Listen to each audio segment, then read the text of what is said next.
How to handle divorce when you and your spouse own a business together. Hi, I'm Tim Blankenship with Divorce661.com.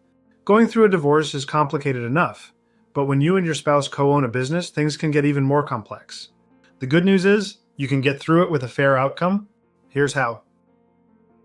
In California, a business started or built during the marriage is typically considered community property, which means both spouses may have a right to a share, regardless of who runs it day to day.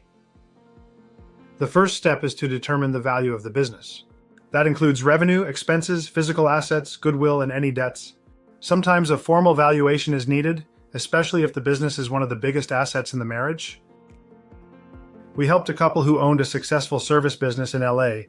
One spouse wanted to continue running the business, so we structured a buyout using other marital assets to keep things fair without disrupting operations.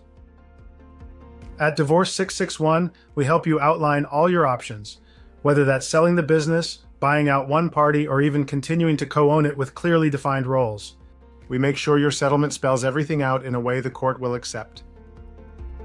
We also handle issues like business income reporting, tax obligations, and ownership transfers, so your agreement works not just on paper, but in real life.